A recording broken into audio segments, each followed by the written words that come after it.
And we are now live. Okay. So this is February 1st, is that right? No, February 2nd. Second already. Oh, the winters. Yes, yesterday was the first, second. And it's the Senate Appropriations Committee. And our first order of business is our work on the budget adjustment for this fiscal year. I did get, I may have mentioned this on Friday, I did get an email from the chair of the House Appropriations Committee, and she got dropped and did not. So the motion to move the bill to us immediately was not made. So I think the bill will be referred today and we'll get it. So we have a little bit of time because we already met today, so it'll be tomorrow. Well, we'll get it tomorrow then. Well, in any case, we can't vote it out before we get it. And I don't think have gotten it yet, or our clerk, our learned clerk would know. We have not received it. So we have Stephanie, and we're going to continue. We had a few pieces of the budget adjustment left to follow up, and she was going to do some more work yesterday. And so the first, I'd like to see if we could get agreement on, and that was we were taking the position that we did want to move forward with the procurement of the body cameras, and that would included with that funding would be language that they would not be deployed until there was training and the necessary procedures in place. So Stephanie drafted some language toward that end. I sent it to Senator Sears just to take a look at to see if you felt that would adequately capture what we had talked about, because I know this is well, actually we have 3 members of judiciary, don't we? Yes. So take a look and see what you think of this language to go with the money.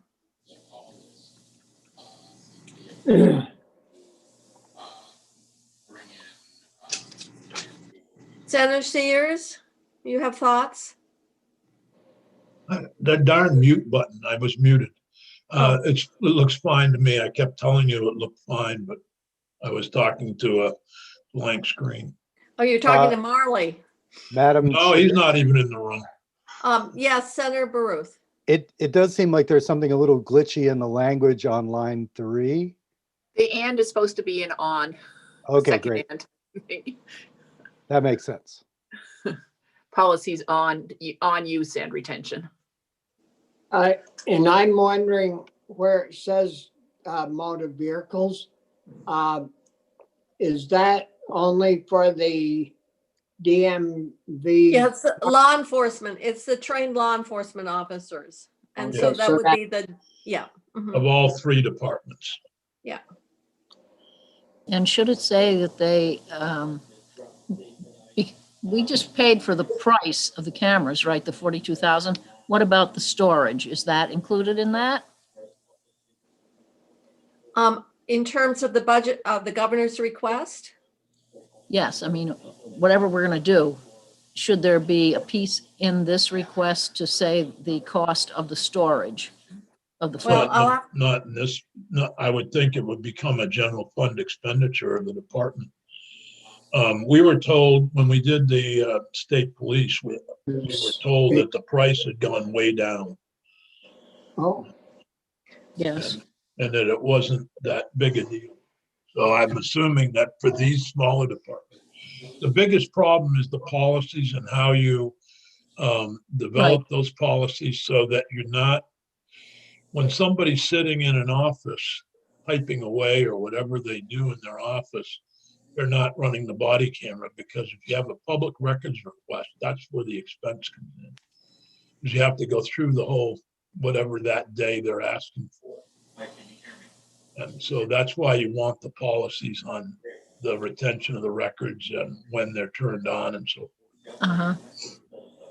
Probably for this fiscal year, by the time they get the body cameras and the training, I suspect it would be de minimis, if at all, before July 1st. So, and I don't know to what extent we can ask this. If they're costs that can't be accommodated in the base operating budget of these departments, I would assume that that would be included in the governor's recommended funding for those departments in the 2022 budget. This is only the budget adjustment. So that's something we can confirm when they come in on their budget, or we Yep. can confirm with Adam Gresham when he comes in to present the 22 budget at 2:30. Right. Okay. Any other comments? Nope. Or any corrections or whatever that people notice?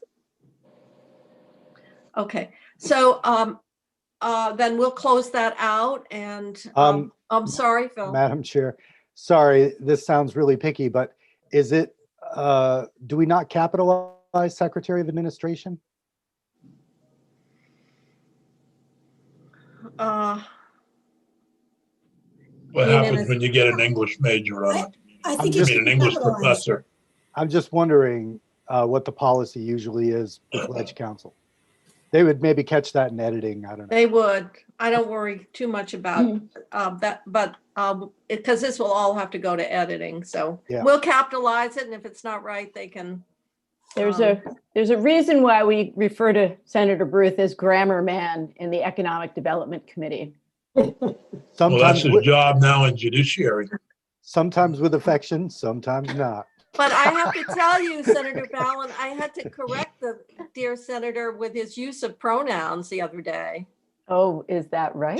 Tim Ash screwed me up on that. He sure did. I thought you were the instructor, huh? Now, Gave you bad advice? you know how like when Olympic athletes play sports with people who are amateurs and their skills go down? That's what happened. I'm afraid that me has permeated so much of our speech. Yeah. The other thing that, if you notice, people do not pronounce T's anymore. They swallow them. So it's Milton. Well, Weston. that's a Uh-huh. particularly Vermont thing. Yeah, there's I was listening to a linguist one time at a Vermont Historical Society thing, and he was tracing out the whole history of that and how it Well, happened. even some of our TV anchors are seem to have that manner of speech as well. So I just thought I'd point that out while I don't we're know, on. I still have a car. You do. Yeah, Uh-huh. even though I don't use it very often. I filled up with gas yesterday. I was surprised at how it's gone up to $2.34 a gallon now. Yeah, it was $2.19, I think, the last time I filled up about a month You ago. obviously don't gas up very often. I'm not going to Montpelier very often. I No, haven't been. no. That's it.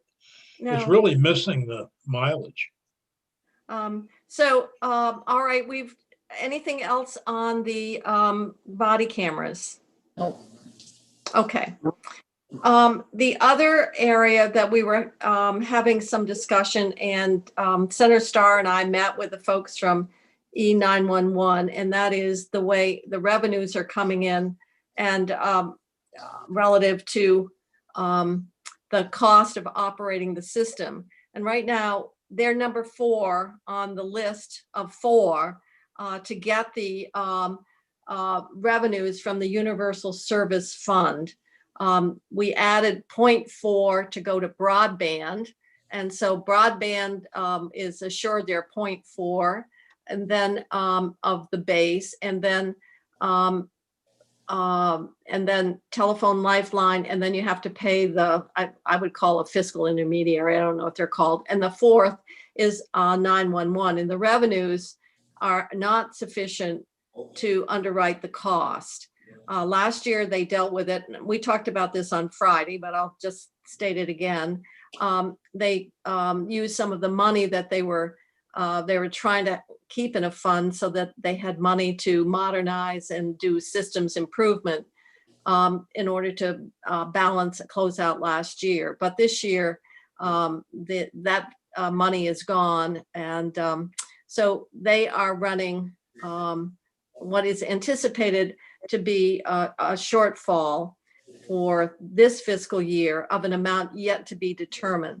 So we had left it on Friday that Stephanie would try to get a better understanding of where the fund was, the financing, the Universal Service Fund revenues, and get us an update in terms of what would happen if nothing was done and no money. How would you close out a year when there's not sufficient funds to cover the expenditures? So, Stephanie, if you want to just bring us up to date, and Okay.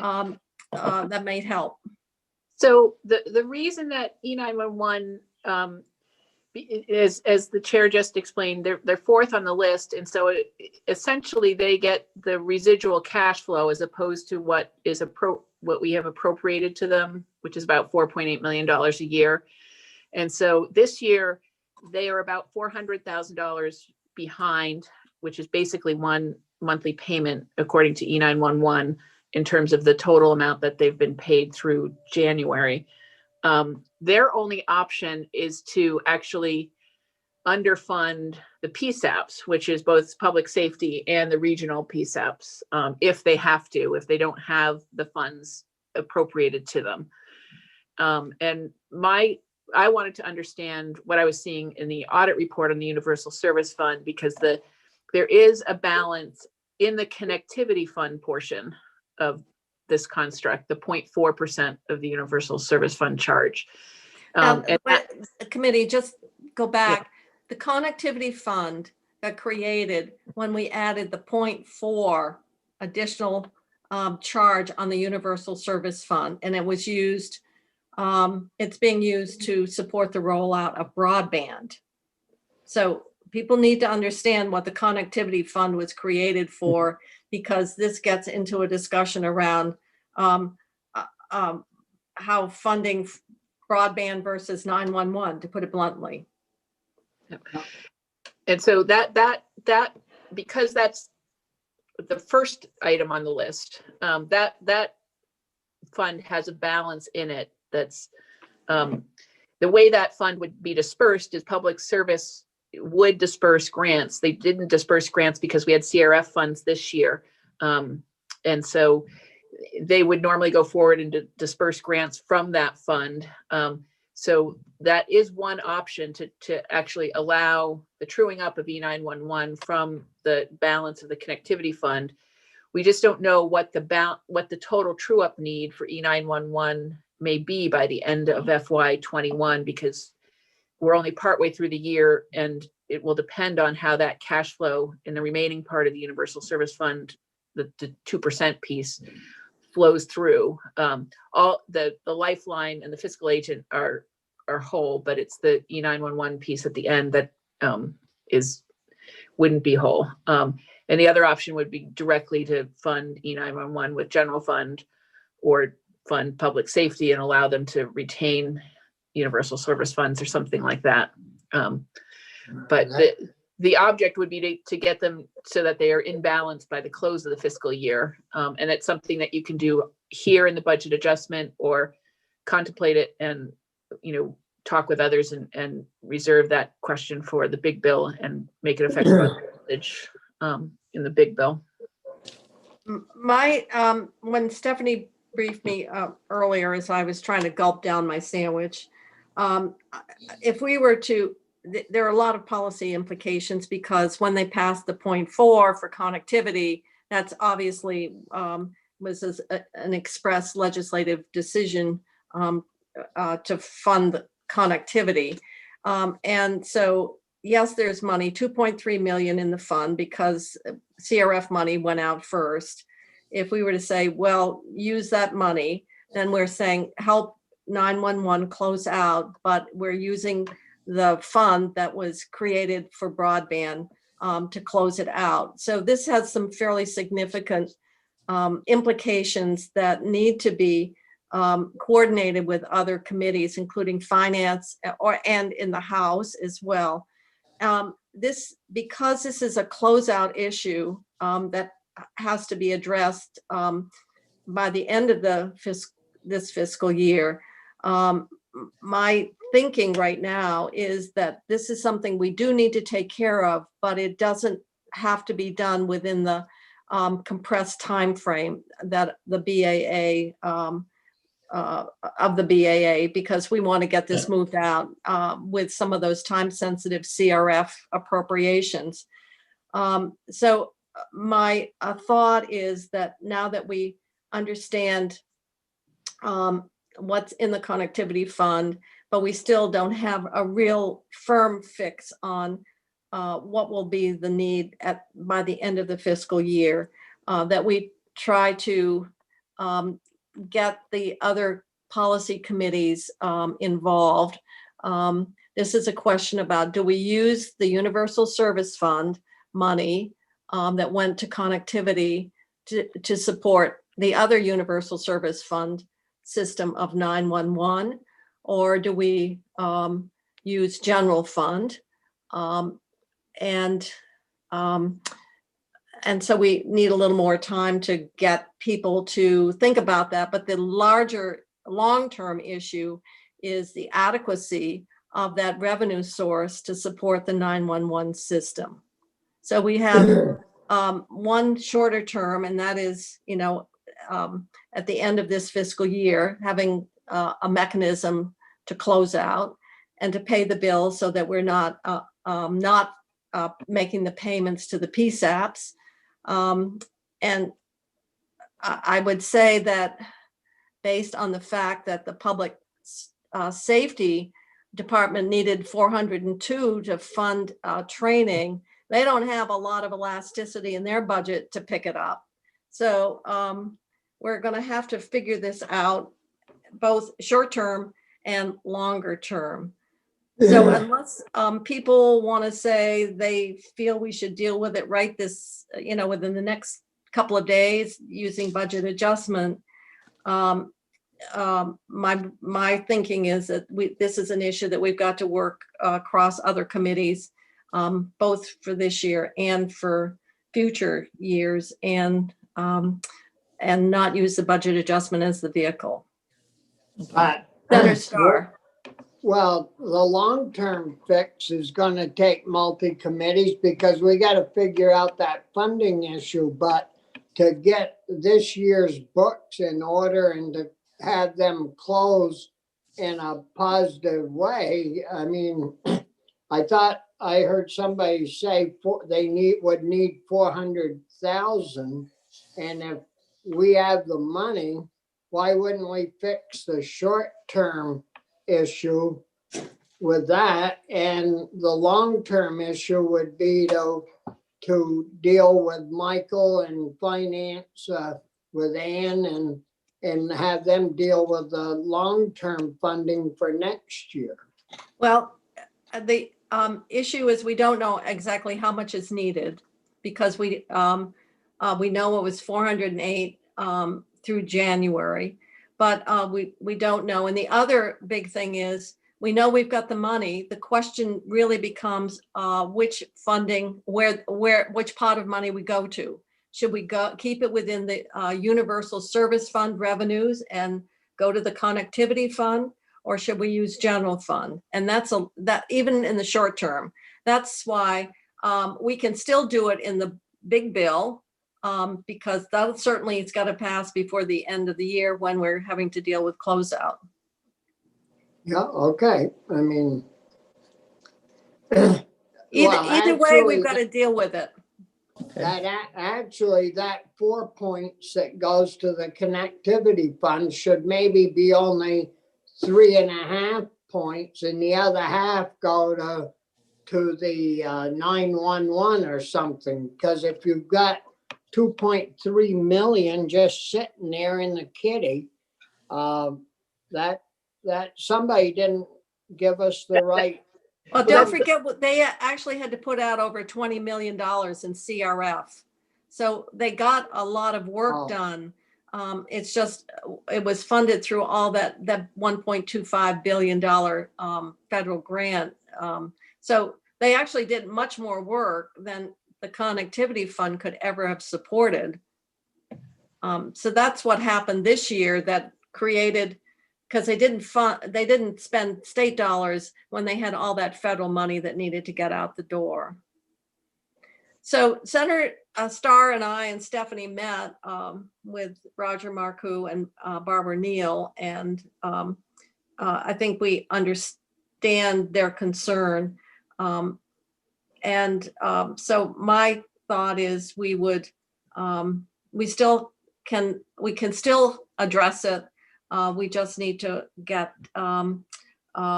the policy committees, and it would be Ways and Means in the House and our Finance Committee to weigh in, and I'm sure it would be the Energy and Technology Committee as well in the House. So Yes, Rich. So the House is aware of this? Yes. And, Well, Senate, the House Appropriations Committee is aware of it because the 911 folks did testify. And my understanding is that the administration, when asked, said, well, this would be, it could be taken care of when 911 was consolidated into the new proposed agency of public safety. But that's not going to happen before July 1st. So we still have to deal with it.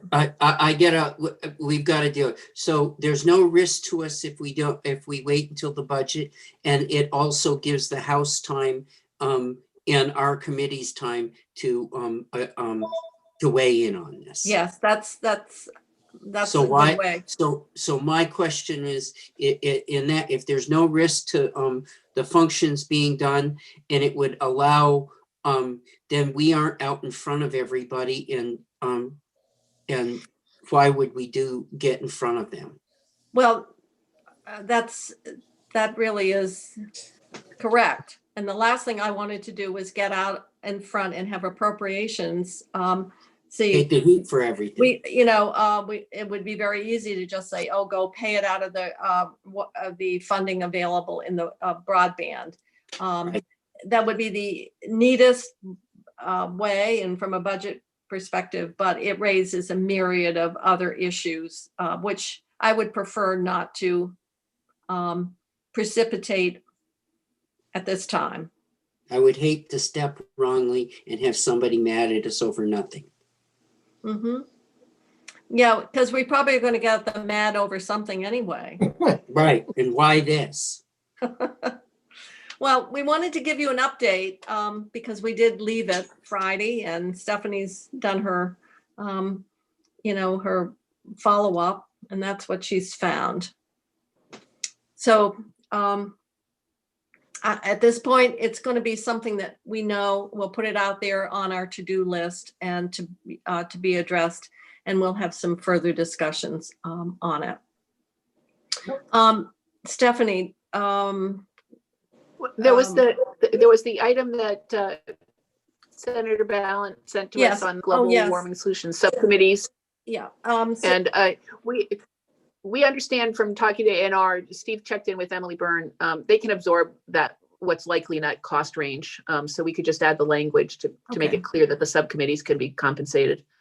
All right, that's but great. We don't have to add a dollar amount at this point. It turned out to be such a modest amount. Okay. Great, thank you so much. I think it was like 20,000 or something was. Well, that was my estimated. first estimate, just based on the number of committees, the likely number of paid people, and our rough estimate of the daily cost. So, Well, and don't forget, this budget adjustment does include money to support the work of the council. So Yeah. it seems like that, in light of that additional funding, plus what's in the A&R budget, that this could be accommodated without an additional separate appropriation. That's wonderful. And thanks so much to both of you for turning that around so quickly. I meant to give you more of a heads up. So thank you. Well, we're pretty fast here. So all we'll do is just add that language, and then they can make payments to the subgroups. That was the only other one that came in. That was just this morning. Senator Sears, have we covered everything on your well, no, let me limit my inquiry here regarding the Yeah. budget adjustment. We have taken care of, I know you have larger issues around the startup of the courts and other funding, but I think it was the body cameras and the training that you felt strongly needed to Yeah, be that's, put back in. that's true.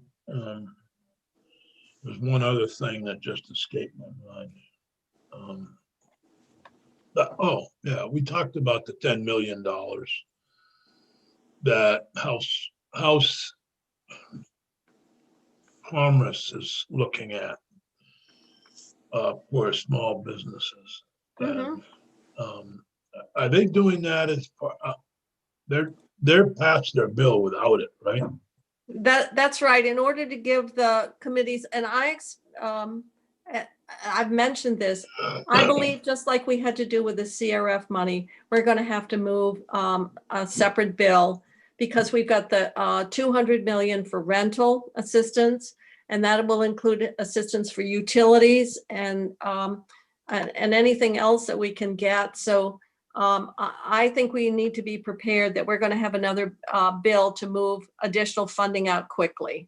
And we may need funding for the Department of Labor. I heard the term $7 million flying around by the Economic Development Committee, and Senator Ballin probably. That was part of the briefing yesterday, was that was the anticipated cost for the monitoring of people's, what's the word I'm looking for? Credit history. So we may need that.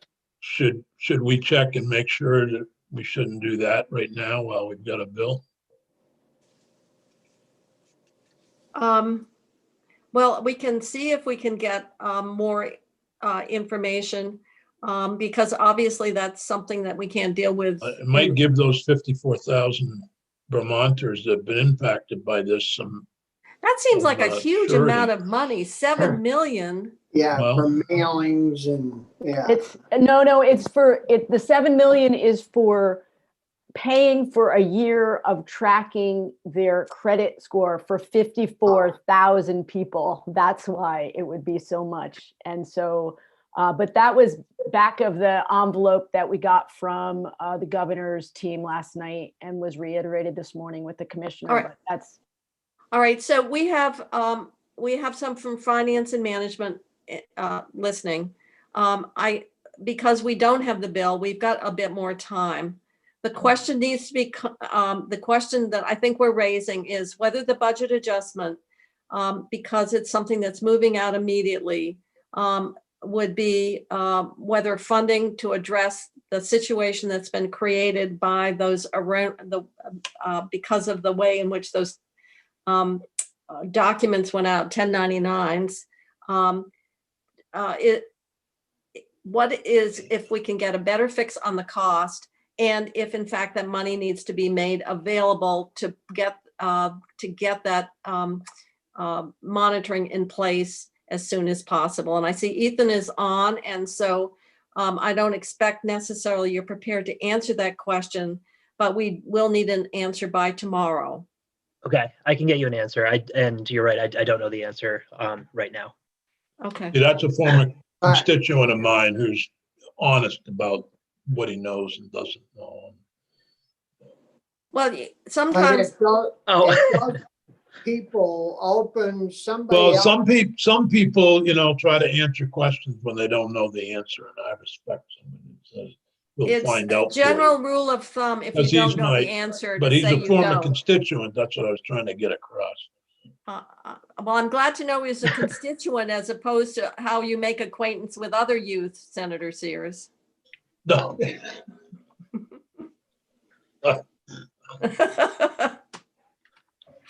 I think you know what, huh? I think it's because he grew up in Bennington. Actually, Dorset. Oh, Yep. Dorset. Oh, much more upscale. Ooh, no, I grew up in Sunderland, but Sunderland. I'm sorry. Oh, isn't that where Jeffords, was it? No, That was Sunderland? Shrewsbury. It was Shrewsbury, and Oh, it was in Rutland County, not Bennington. I know that. Oh, it's hard to know which towns fall into which county lines down so far away from the kingdom. So, Sunderland is where Madura from CAX is now in Washington DC reporting. oh, Kyle. Oh, Kyle Madura, yeah. yeah. I was friends with him growing up. Oh, huh. Small world. Any other requests? Bobby, you had your hand up. Well, I mean, this deal on the 7 million for the fiasco that happened yesterday. I mean, earlier today at caucus, I believe they were talking that 30 to 40 million of these envelopes would be returned from the individual that got them. So that number, I mean, I don't see how we can use the whole number of 50,000 or 55,000 that we're gonna have to monitor when we expect to get some of those those tax returns that were mailed to the wrong people back. If Well, I the- got one, Bobby, then my social security number, I get one from that belonged to Mrs. Jones. I now have Mrs. Jones' security number, but somebody else has my social security number. Somebody else has mine, and that's why it's important to monitor this. And I think it would give Vermonters a lot of comfort if we were to act on this quickly, to make sure that they're protected during this breach. All of us have had incidents where, I'm sure, and I just had one the other day where a credit card charge showed up from someplace. I had no idea what the heck it was. So I called and they immediately knew what it was and canceled my credit card and sent me a new one. Well, I want Yep. you to know, I got an email saying that for 2,000 in Bitcoin, they would be more than happy to not make it public that I was video streaming pornographic information. Well, I Yeah, think so you should- who's gonna pay you for all those damages? Because Well, I I know was- you didn't pay it. Well, Bobby, I alerted our IT folk, and because I was afraid, because it came in on legislative email that maybe other colleagues might have had the same communication. And I did what I was instructed to do, and that's promptly delete it and block the sender. So The difference here, Bobby, is that these are people who may have been damaged by the state of Vermont, whether it was the state or one of its contractors that made the mistake. But 54,000 Vermonters are impacted, and I think they deserve whatever we can do, and if we can do it quickly in the legislative arena. So, and it may mean that the figure, obviously this got thrown out, it needs to be refined. So we've asked Ethan to see if he can get back to us in a time within probably even next day at the latest, with an estimated amount of money to provide this level of protection and monitoring. So it could be a lesser amount. It obviously was just something that was done very hastily and needs to give them an opportunity to refine it a bit. So I think we will wait for the administration to come back with a better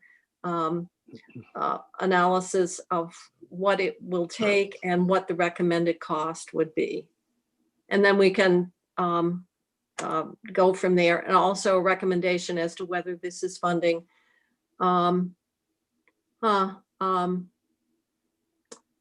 that, because of the time sensitive nature of this, needs to go in the budget adjustment so that the funding is available immediately to provide this protection.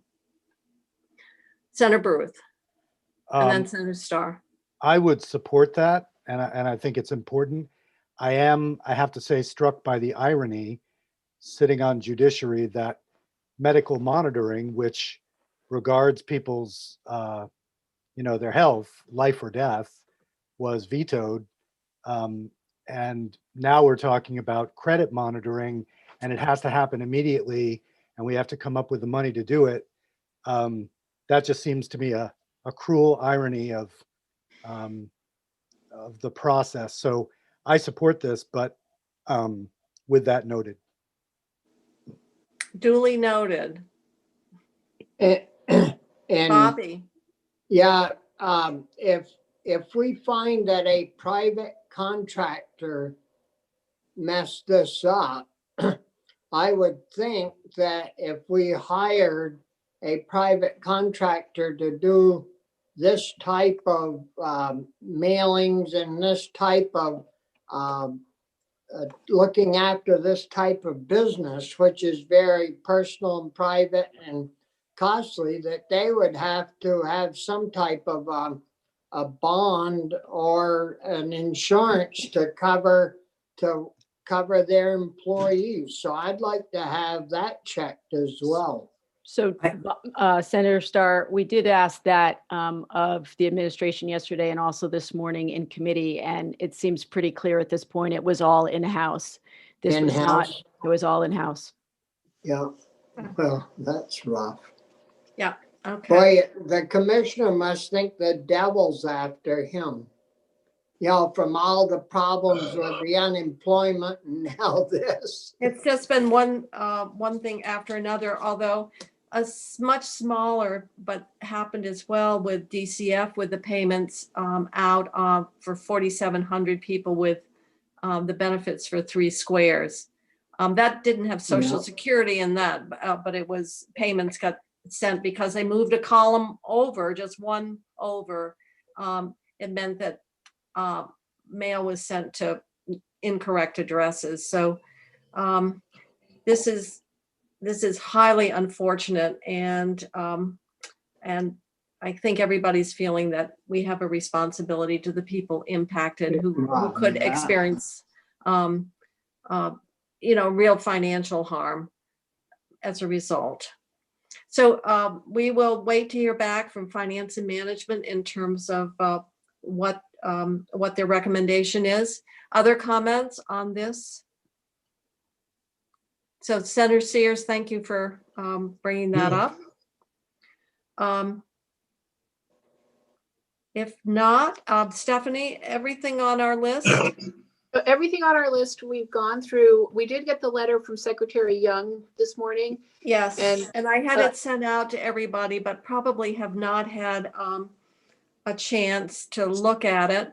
The House did not include the 10 million, which was general fund, to go to small. I'm not even sure if it was limited just to small businesses, but for financial relief due to COVID.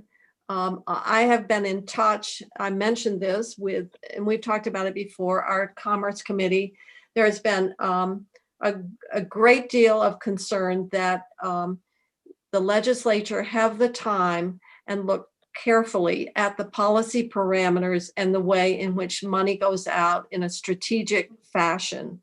And so that's why we do need to do another bill to deal with, if we're going to do something with business grants, what will they look like to which businesses, what would be the parameters for assistance, and the same would be true for the rental housing assistance and possibly some other parts of that latest federal bill. So that's where that stands, and our Economic Development Committee is working on both the housing and on the business grant fronts. Yep. So that's where. There were a couple other items in the letter that maybe, since Ethan is still with us, maybe we want to touch on. You've restored the use of force funding in public safety, and Yes. the letter is making clear that we can switch back to the 3.6 million of state college money to the CRF. Which we were prepared to do. Yeah. Yeah. They are requesting that the language about intent in section 44, looking back and saying, can we free up CRF with any new federal dollars be struck? And we have a report requirement at the end of February in that section. That was one of the items in the letter that I thought, maybe I don't know if Ethan can speak more to the Sure. request for that. Yeah, I can speak a little bit more if you'd like. All right, if you would, please. Sure. So Doug Farnham, who's been monitoring all of the federal money, noted this addition to the House passed budget adjustment and just commented that as of February 28th, we might not have very much to report back to you if federal guidance around retroactivity hasn't been or it hasn't come to the states. So That could be a one-line report then. it could. But Secretary Young had suggested perhaps we just continue to work with Joint Fiscal Office on the uses and availability of federal funds. The other option would be to push the date out a little further on that. Yeah, I mean, it obviously can free up a lot of excess federal receipts here. And then that leads to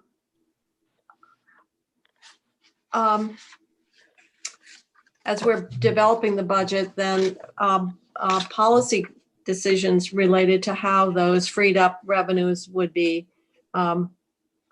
appropriated. So is the issue more the time is not realistic, or you just don't want to do the report regardless of the time? I think the issue is the time. I don't think it's not wanting to do the report. I think it's we might not have very much to report if no federal guidance has come down to states between now and February 28th. Okay.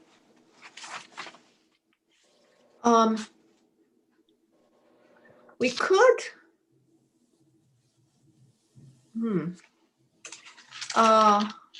We could kind of do it like we did before. Remember, Stephanie, the language we had around if there's an extension. Remember the language on the CRF money? Yeah, well, this is the No. I'm using it as an now. We had language that if information is received by the agency of administration, there would be an extension, then the agency would notify us. Do you remember all that? I do. I mean, this was simply to look at the already expended CRF and see if there's options for switching it. And so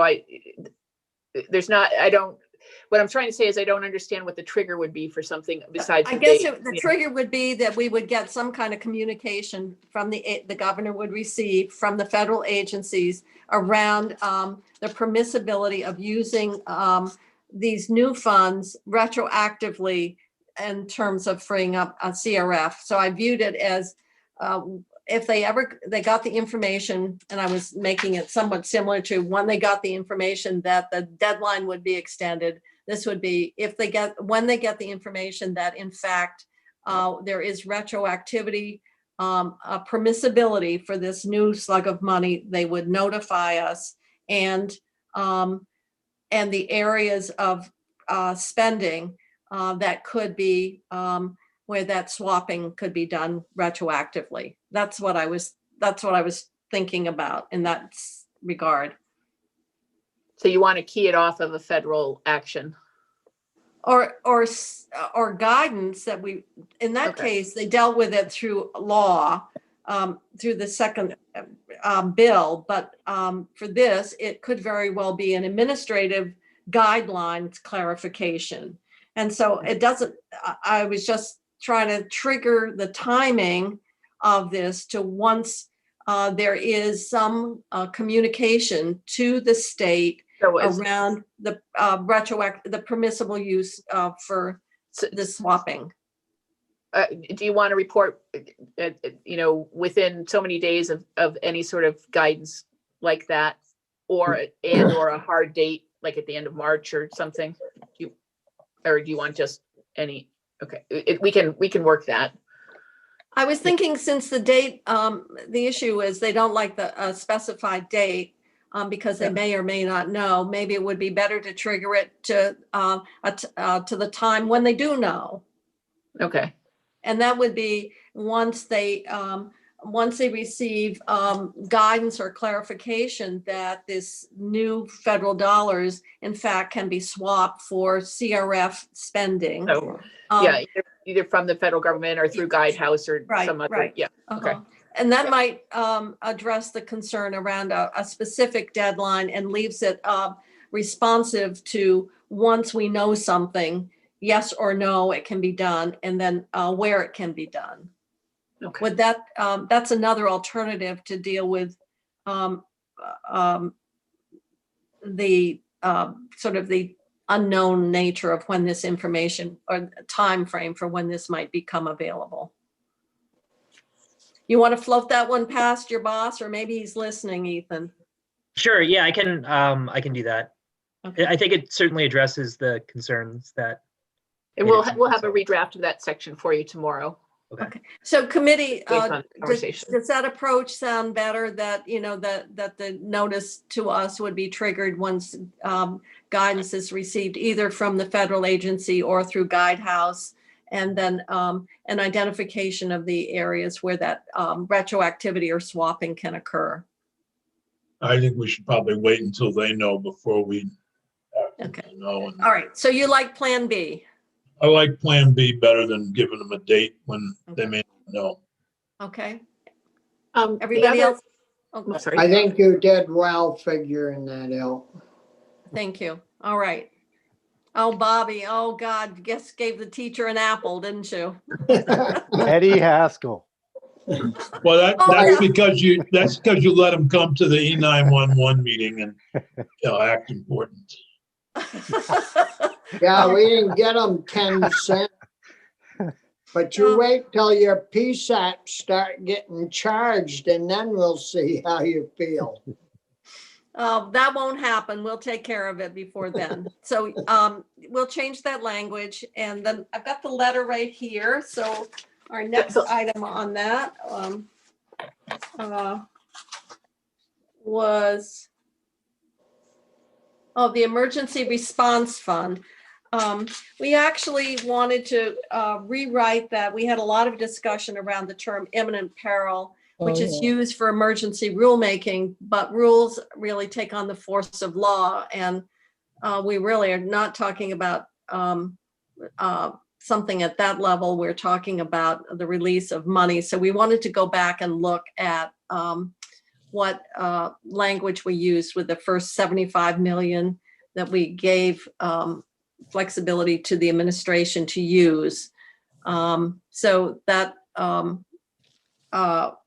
section of the budget, or that language in the budget, we actually wanted to go back and modify anyway.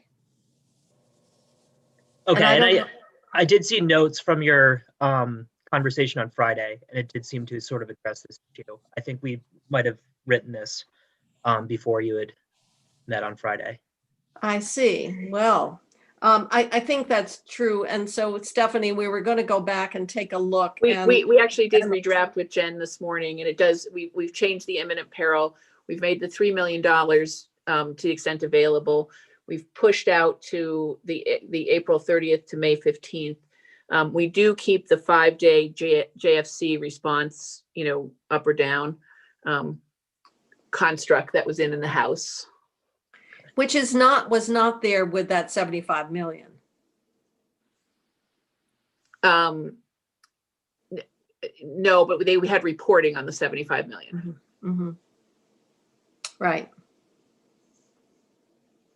So this is changing it quite a bit. It's simply, but it would still use the joint fiscal kind of review construct. And my understanding is they wouldn't want that.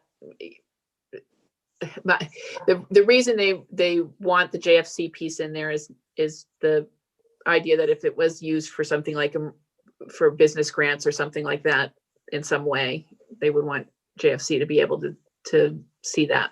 So, but wait a minute, that's 75 million though. Did we specify how, for what it could be used? it was emergency response for Chrissy, do you have the words I sent you this morning? It's public health and welfare.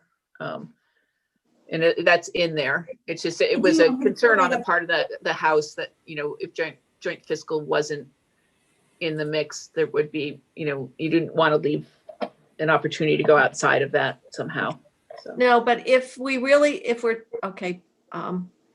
But if we're talking about public health, safety, or welfare, then to get into that concern about other uses, whether, well, we want to use it for broadband, or we want to use it for business grants, or we wanted to use it by limiting it to, which I think was the intent with what the governor said, emergent situations, health and safety, with health and safety, timing is critical. So it seems to me, if we're one of the choices we have, and the House may feel very strongly about this, I don't know, about having joint fiscal, but if we are in advance saying we'll create this fund to the extent money is available, and it shall be used to address health and safety emergency response purposes, isn't that enough prescription? I'm just wondering to what extent joint fiscal would, I can see the concern, but as long as we've written it the way we have, haven't we addressed that concern without an overlay of joint fiscal action? Committee, I'm just throwing this out. What are people thinking? Obviously, the administration would prefer that they could be more nimble and they could respond without having to go through joint fiscal. We gave them 75 million and said, we give you the authority and you can use it for this purpose and report back. This might be $3 million and we want to, the question is how much, how many strings we want to attach to it. And obviously the governor's proposing that they be allowed to respond in a very timely way, and that they didn't think that the way it was written constrained their ability to respond with the urgency.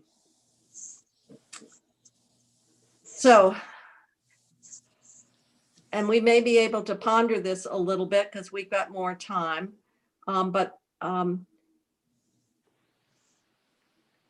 so the question is, with the parameters we're putting around the money to begin with, is it necessary to have advance approval of the use of this fund for public health, safety, or welfare purposes, to have that request approved in advance by joint fiscal committee, or whether we are saying we're giving you permission to use the money for this purpose and report back how you've done it and for what purposes you've used it for.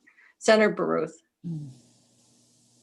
Well, if you go back to the beginning of the emergency, we were all scrambling. It truly was a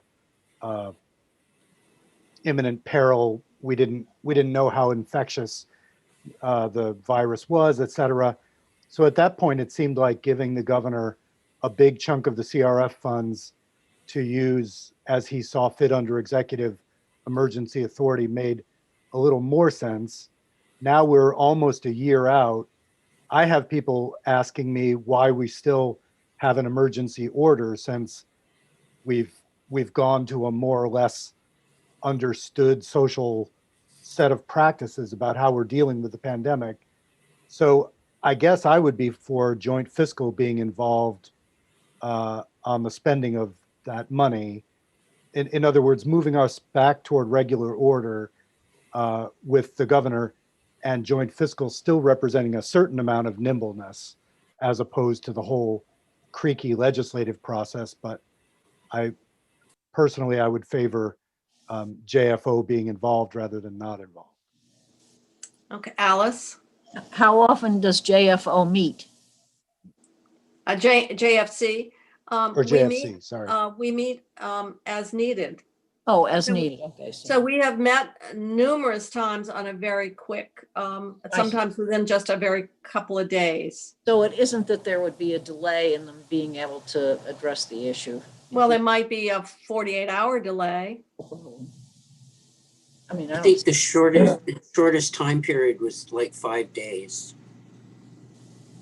But I I like guess, the idea of legislators being involved in that, you know, if it was anyways near normal time, we'd be doing the whole thing, but I think at least the Joint Fiscal Committee should play a major part in this. Too bad you didn't have more authority, that's all. Maybe we could do it through expedited approval. I don't know. I'm concerned that there may be something out there that needs some emergency response. And what we've done is okay. take even if the governor, every request falls within that prescribed statutory use. That's first they've got to do is spend it as we've given them the authority to spend it. And then we've said, well, even if you want to spend it within the areas that we've prescribed, we still want to approve it, which is what the second step of joint fiscal would do. That two-part for $3 million is really my question. How much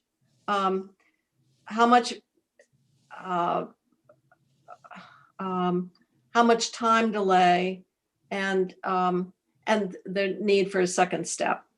But obviously the administration is arguing, and I don't mean to be their advocate here, I'm just trying to sort out the different options here, is that they would like to be able to say, this is an emergency health need right now. We've got to fund this clinic in X area, and we've got the money and we want to move forward. As opposed to, well, that's a legitimate need, but before we can spend the money and do that response, we have got to go through this joint fiscal second step approval. Senator Westman. At times they notify the Joint Fiscal Committee and let us know they're doing something. And if we want to say yes or no to it, we can call a meeting. Is there a way to make sure they notify the committee? And if the committee doesn't, if they poll the members of the committee and we see no need to meet, then it goes into effect? Well, that's a variation on what we do now. You mean email it out? Yeah, they email it out, and but what we've been doing is we've been meeting, they explain it to us, and then we vote. In what I'm suggesting is they notify the committee, and if the committee saw a need to meet. So you could have any committee member hold, like we kind of do with expedited grants, and then ask for, ask to vote on it. But if nobody holds an item, and what would be the time frame you would want around that hold? Yeah, I think we could do that in 24 How long would a hours. person have to object? 24 hours, did you say? Could we? I think we could do that in 24 hours, couldn't we?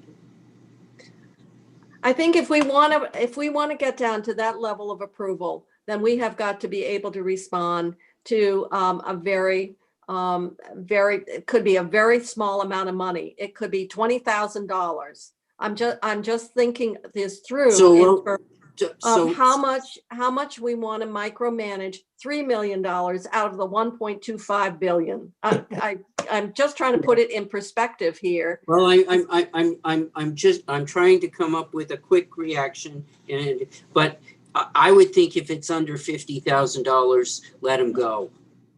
Well, maybe we should. I thought you were talking about some real money. I didn't know you were talking about pocket change. Well, that's all we're talking about at this point. And Go for it. maybe we should Well- say if an amount exceeds a certain threshold. But Yeah. you know, there may be times when for a modest amount of money to respond to, the best example I can think of is we're trying to roll out vaccinations or something comes up, or you've got to hire some staff, I don't know, to augment. I'm just thinking about, you know, some of this could be quite small and Yeah. without any parameters to expect all of that. Why not just have them notify you? Yeah, well, that's what I suggested. And then if we take an action, you would do that. But Wait for your action. No, you see, you're delaying the ability to commit until we Yeah, act, whether it's prove it. 24 hours or 34. Senator Sears, you had a question? No, With ma'am. Senator Baruth. Oh. I'm staying out of this. Oh, Yeah, maybe this is repeating what I said before, but I don't want the committee to have to respond to a $20,000 request, but we are talking about millions, granted only 3 million, but still in the millions. And I'm just expressing a preference that the legislature as a whole move back toward regular order of appropriation. So, you know, at a certain point, we have to say, okay, we're still technically under an emergency order, and yet it has come to seem more routine. So is there a middle ground? I think a couple of things Senator Westman's proposed make sense to me. Under a certain threshold, spend without the Joint Fiscal Committee, and otherwise maybe they notify, and unless they hear immediately back that the committee wants to weigh in, they're allowed to go ahead.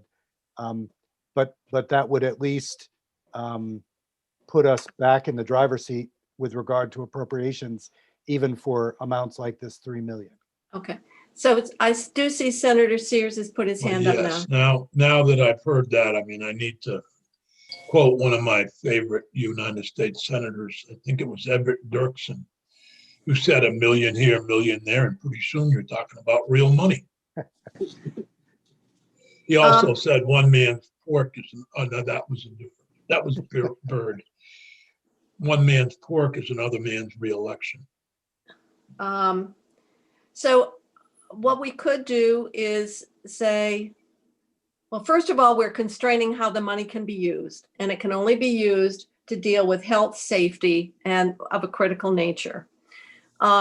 So we could put forward, because I personally do not want to, I don't see that it adds any value or utility to be approving expenditures of very modest amounts. We could say in excess of 50,000 or 100,000, and anything that would be more than that would simply be done in an expedited fashion with notice and approval within 24 hours by the Joint Fiscal Committee.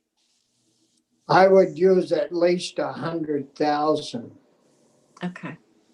I would say in that if we don't take an action within 24 hours to say that we want to meet, then it goes into effect.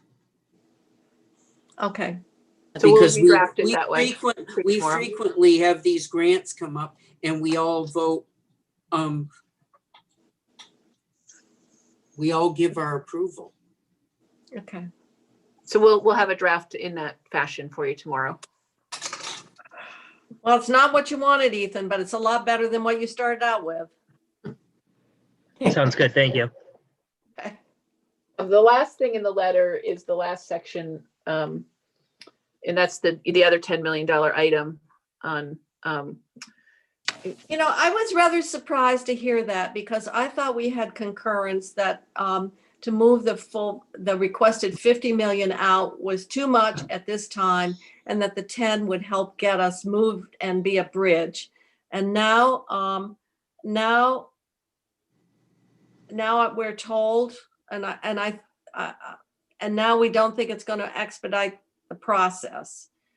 So, and in fact, it would slow it down. So I wonder if you could explain that to us, Ethan. Yes. So I talked to Commissioner Hanford about this one at length, and my understanding is the 10 million to the Department of Housing and Community Development is going to be subgranted out to the Vermont State Housing Authority.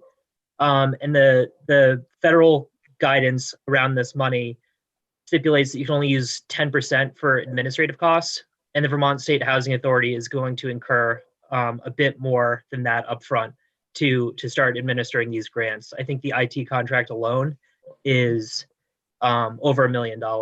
So Commissioner Hanford had recommended that we change the 10 million to 50 million, which would allow VSHA to use up to 5 million for admin costs. That was sort of the original draft, and then Commissioner Gresham and Secretary Young, when they reviewed the letter, noted that the AA1 grant is nearly complete, and so we might actually just be sort of moving forward with getting this grant to the recipients and subgrantees pretty quickly as it is through that process. so that process would be the expedited joint fiscal approval process. Correct. Yes. Except our policy committees would like an opportunity to have further discussion on that 200 million. So we were trying to do something timely, and now you're saying, well, because we need to move out all this admin money, now that smaller amount constrains it to 10% of 10 million would be $1 million, and that isn't enough to get the can you move more than the 10% out? Does the 10% have to get tied to the amount that we're releasing right now as opposed to the overall grant? So those are that's my understanding of the constraints from Commissioner Hanford. So if 10 million is going to be granted out now, only $1 million would be allowed for admin, which wouldn't be enough for VSHA, who in the end will probably end up granting a lot more than just $10 million out of this $200 million pot. But we understand that, but the policy committees wanted time to take some testimony on how that money could be used. Maybe not all of it would go through Vermont State Housing. Some of it can go to utility arrearages. Yep. And that process hasn't been completed. So the choice here is not to have anything and wait until our policy committees have had a chance to really take a look at how much they want to allocate for various permissible expenditures within that 200 million. So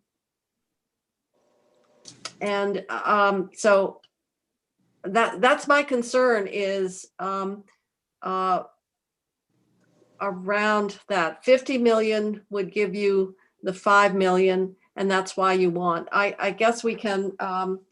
I will raise it with the chair of economic development. We're going to be meeting this afternoon, but our concern was to try to give deference and time to the policy committees to be looking at this in a more comprehensive way than just, the rental assistance piece.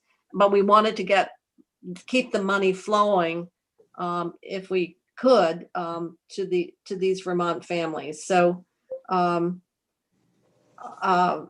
would like confirmation then that they can only spend that their admin costs can only Is this just timing? Can we advance? I don't know. In other words, is there a way of dealing with the admin cost without releasing $50 million?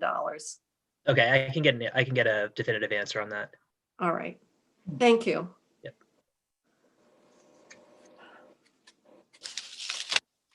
Is that, let's see, the rest of the letter is. The Oh, only other section is saying they agreed that we did. So, oh, and they appreciate working with us. Oh. Oh, okay. Well, actually, the Senate had addressed many of the concerns in the letter already. So are we all through the letter? Yes. I would just say to you that, and it's, I don't want to deal with it here, but we heard from Burlington Electric, and we've heard from a number of the utilities on natural resources about the soaring number of people that are not able to keep up with their electric bills. Yeah, I've heard from Green Mountain Power, and I think Senate Finance was taking testimony as well. So the question becomes one, out of that 200 million, how much do people will recommend to us be set specifically allocated for utility arrearages, which includes both electric and water and sewer. And because they can't disconnect, and we can deal with it in a separate bill, we just don't want people to be building up, They said, Burlington Electric said to us today that of their residential customers, that they were up 125%, and their commercial customers that are falling behind, that it was something over 250%. Well, I believe the rental assistance can only deal with the personal households, not the. I understand that, but what it is pushing Burlington to talk about is across the board rate increases too. So that would fall back onto. Well, to do rate increases, they've got to go to public service. No, I understand that. I would think we could. What I'm trying to. No one is questioning the fact that the utilities are saying to us that they're having a problem with arrearages. Our plan is to deal with that as part of that larger housing discussion and a separate bill and move that money out. And I would think and I don't know, we can talk about it this afternoon, Senator Ballot, when economic development is prepared to move out, so we can kind of put it together and add some of these other pieces and deal with maybe other areas of funding that are coming down through that about half that money is coming through state government. Right. So I don't know if there are other areas that the administration's identified as needing to be acted on in a separate bill, like we did with the CRF. So out of all that, I know we're moving money out in budget adjustment. 1.6 got moved out in transportation related.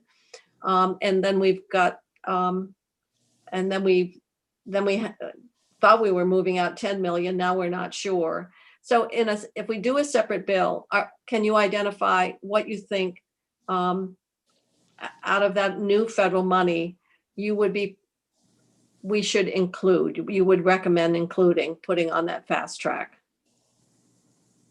Separate and apart from the budget. Ethan, you registered, yeah. Yeah, sorry. Yes. I know that the AA1 is contemplating 110 for housing arrearages and 90 million for utility arrearages. That's the sort of split. But that isn't finalized yet. Okay, and has that been the recommendation to the policy committees? I don't know if those recommendations have made it to the policy committees yet. I don't think they have, because the AA1 form isn't complete.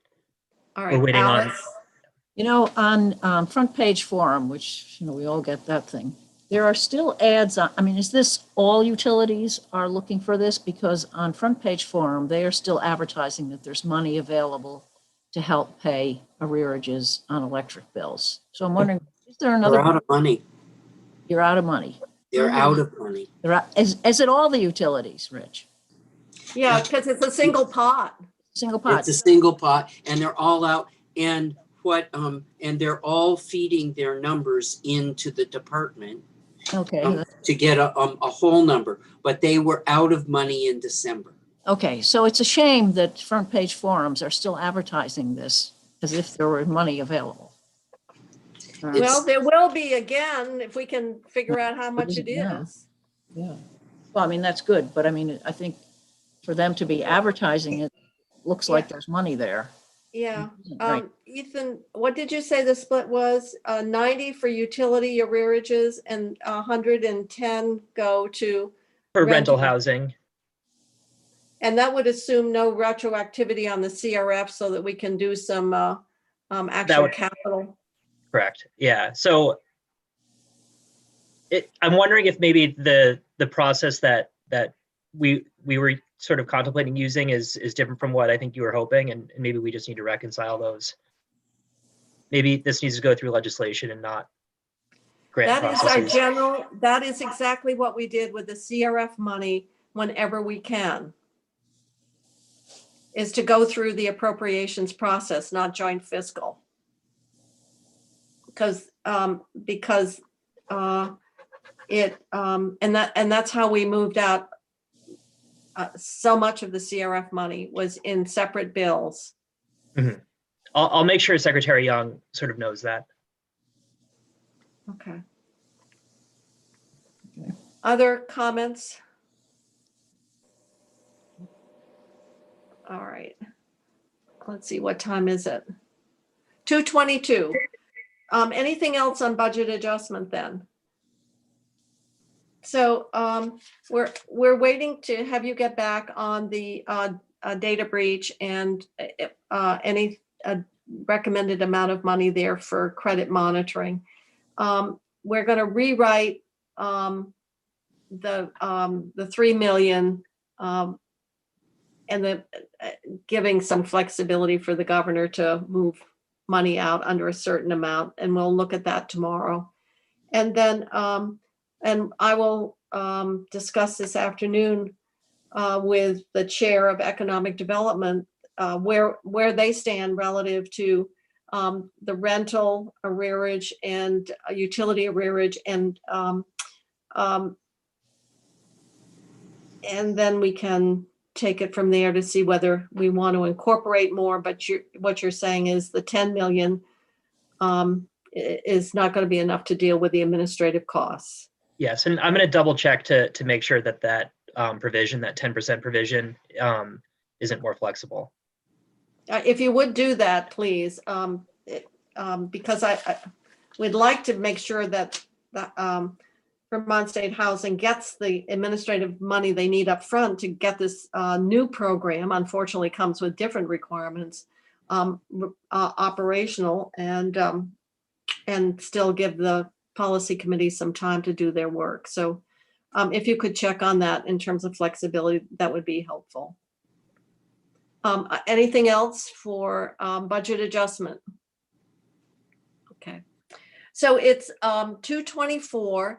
I'm going to suggest we take a 5-minute break before we go to the big bill overview, and then that'll be what we have scheduled for today.